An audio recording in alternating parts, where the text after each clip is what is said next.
Então, é a parábola do semeador. E, claro, por que eu selecionei ela? Porque é dito, Marcos diz lá em 4:11, que essa parábola contém o mistério do reino de Deus. Pô, caramba, quem não quer conhecer o mistério do reino de Deus, né, cara? Eu vou ler com vocês aí. Vamos embora. Escutai. Isso é Jesus, então, dizendo. Eis que o semeador saiu para semear. E aconteceu que, enquanto semeava, uma parte da semente caiu à beira do caminho, e vieram os pássaros e comeram-na. Outra caiu em terreno pedregoso, onde não havia muita terra, e logo brotou, por não ter mais profundidade de terra. E quando o sol se levantou, foi queimada, e por não ter raiz, secou. Outra caiu entre espinhos, e os espinhos cresceram, sufocaram-na, e não deu fruto. Outra caiu em terra boa, e crescendo e vicejando, deu fruto, e produziu a 30,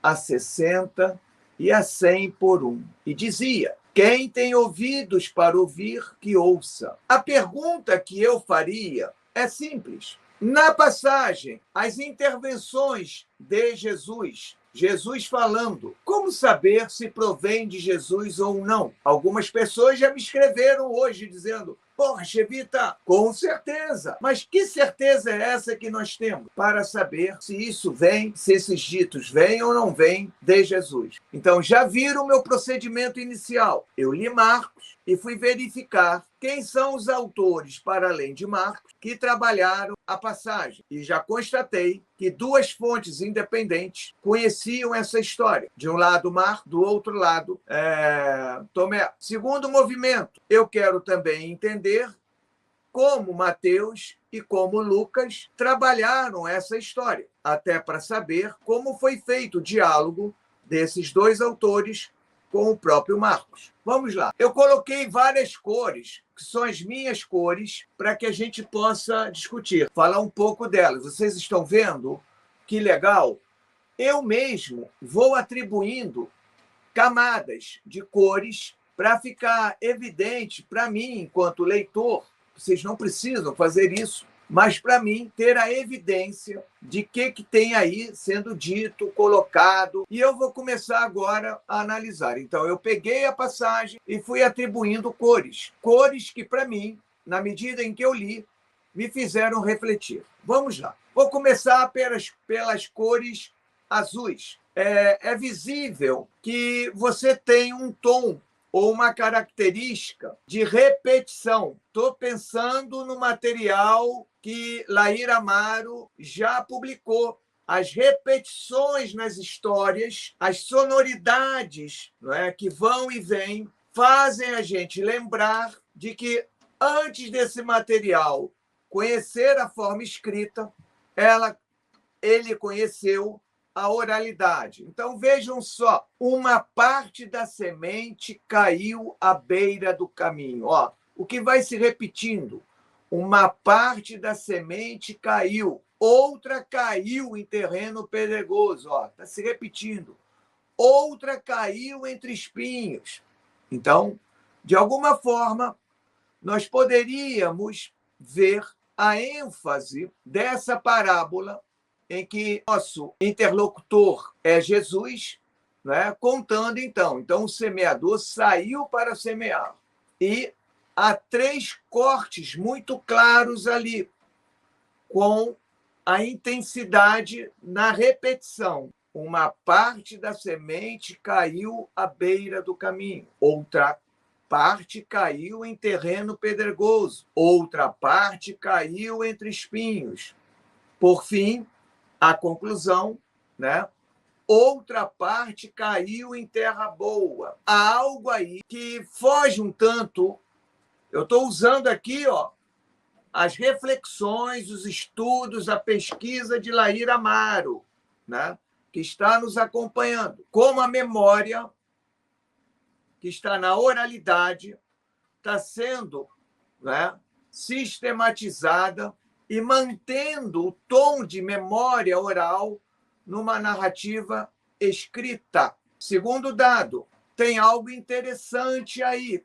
Em Marcos, você tem o item 5 e 6, algo curioso. Outra parte da semente, ou das sementes, caiu em terreno pedregoso. Agora vem o verde, né? Vem o verde, onde não havia muita terra e logo brotou, por não ter mais profundidade de terra.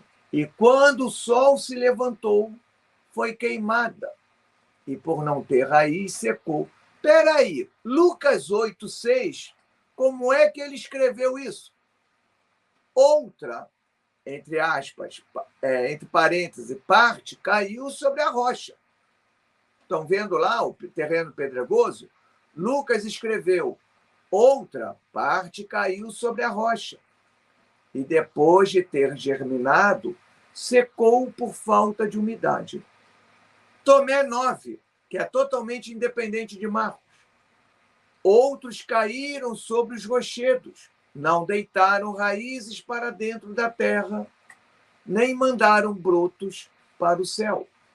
Implica dizer, Marcos, na parte verde, está agregando elementos que, a priori, não fazem parte da parábola do semeador. Marcos está inferindo informações, está agregando dados, não é? Ampliando, não é? O que seria um trecho muito menor. Mateus o acompanha, porém Tomé deixa claro, não é? De forma independente, que a passagem era mais enxuta, e Lucas também conheceu, mesmo tendo Marcos em mãos, conheceu uma versão bem mais enxuta, absolutamente igual a que Tomé conheceu. Olha esse detalhe que a gente vai mapeando, né? Então, lembram do objetivo? O que eu leio atribuído a Jesus provém de Jesus ou não? Então, eu estou, não é, confrontando documentos, estou, não é, analisando camada por camada, de modo a verificar se tem expansões dentro desses ditos ou se esses ditos se mantêm coesos, não é, mesmo entre documentos diferentes.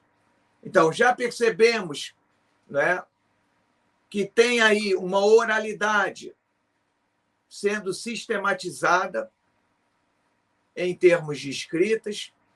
Já vimos que, quando comparado alguns desses ditos com a documentação que também trabalhou essa parábola, Marcos ampliou para os seus objetivos próprios, seus interesses teológicos específicos, ele já teve a oportunidade de ampliar, não é, o dito. Aí eu coloquei em vermelho a conclusão. Outra caiu em terra boa, crescendo e vicejando, deu fruto e produziu a 30, a 60 e a 100 por um. Essa passagem, não é, permaneceu absolutamente intacta. Então, não é o balanço conclusivo dela, o que deveria, a priori, bastar, mas ela não bastou, não. Tem um 9 que vem dizer, quem tem ouvidos para ouvir, que ouça. Espera aí, para quem está habituado, um pouquinho só habituado, a ler esse material neotestamentário, já sabe que essa é uma frasezinha recorrente. Por que é um dito recorrente, né?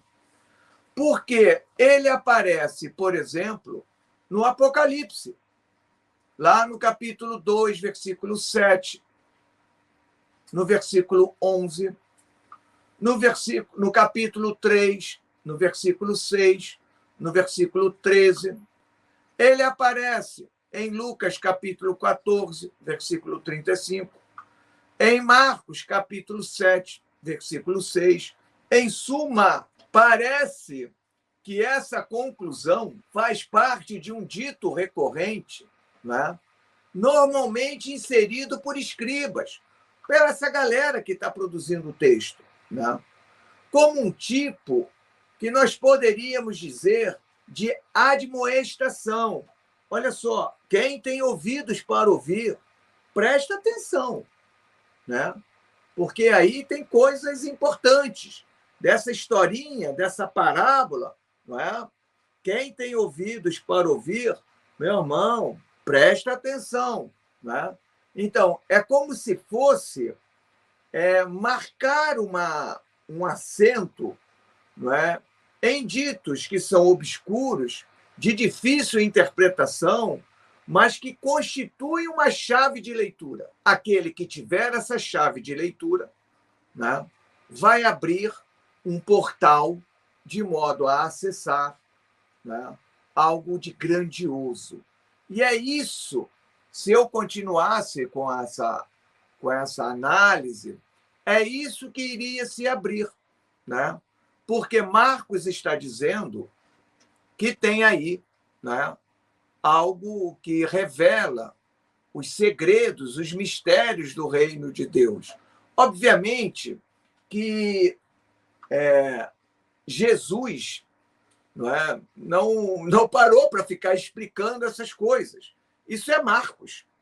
Marcos é que está, não é, como se tivesse essa chave de leitura, né, fazendo, então, Jesus explicar, mas aí já saímos da passagem em questão, né, a partir de 4:11 de Marcos, né, ele, então, entra nos pormenores, nos detalhes, etc. E tal.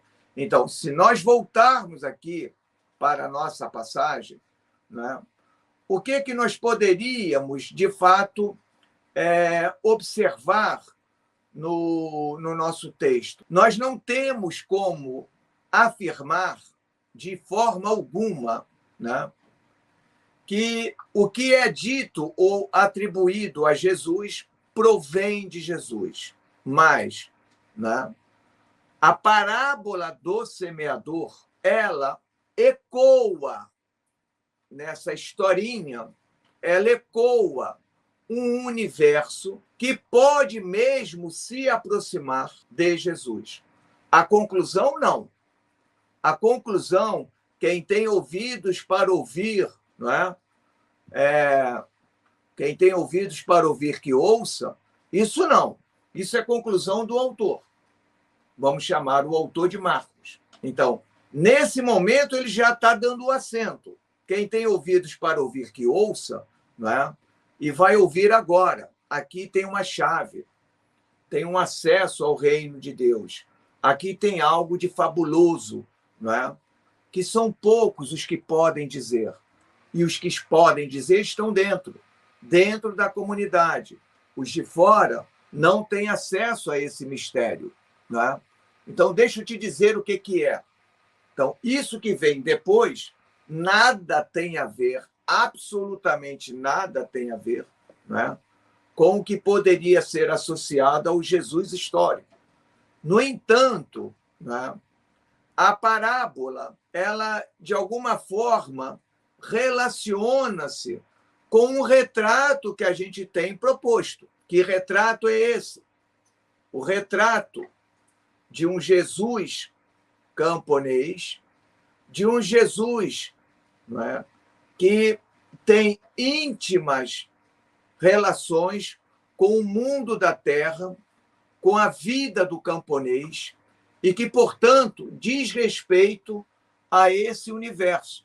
Não posso afirmar isso provém de Jesus, mas eu posso, não é, por critérios que eu estou propondo de análise, não é, por uma metodologia de análise, não é, dizer que o que está sendo dito nessa parábola pode compor o universo onde Jesus circulava e que o público de Jesus, não é, entenderia, compreenderia do ponto de vista, não é, dos elementos agrícolas ali contidos. Lembrem-se, Marcos é o movimento de Jesus sem Jesus. É o movimento citadino, é o movimento de língua grega, é o movimento onde esse universo rural, para ele, para Mateus, para Tomé, para Lucas, não fazem muito sentido. Então, de qualquer forma, se me perguntassem, Chevita, e aí?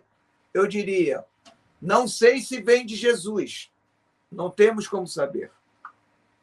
Mas a parábola, tal como contada, sem os acréscimos de Marcos, em 5, 6, capítulo 4, versículos 5 e 6, ali ele expandiu por conta própria dele. Né? Então, isso não estava lá. Então, a gente pode recuperar o sentido original lendo Lucas e Tomé. E, curiosamente, Tomé, em Tomé 9, de 1 a 5, Tomé conclui, não é? Citando o balanço que está em Jesus, com uma pequena variante, não 100, mas 120. Mas não diz quem tem ouvidos para ouvir que ouça, etc, etc, etc. Então, isso não estava lá.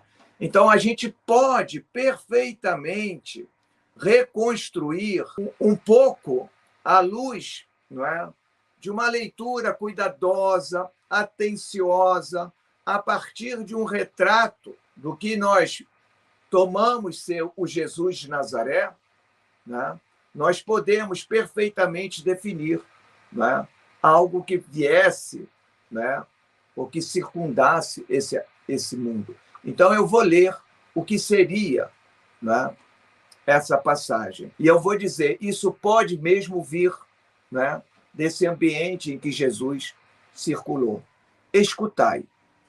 Eis o que o semeador saiu para semear. E aconteceu que, enquanto semeava, uma parte da semente caiu à beira do caminho, e vieram os pássaros e comeram-na. Outra caiu, ou outros caíram sobre os rochedos. Estou pegando Tomé 9. Não deitaram raízes para dentro da terra, nem mandaram brotos para o céu. Outra caiu entre espinhos, e os espinhos cresceram, sufocaram-na e não deu fruto. Outra caiu em terra boa, e crescendo e vicejando, deu fruto. Produziu a 30, a 60 e a 100 por um. Ponto. Então, Marcos, nos elementos verdes e na conclusão, lá no item 9, são acréscimos dele. Isso é muito mais o movimento de Jesus sem Jesus do que propriamente um movimento de Jesus com Jesus. Então, tudo vai depender, não é, do retrato que nós temos de Jesus, do Jesus de Nazaré. Passo a passo, leia a passagem, vai estabelecendo alguns comentários dentro da passagem que contenha ditos de Jesus.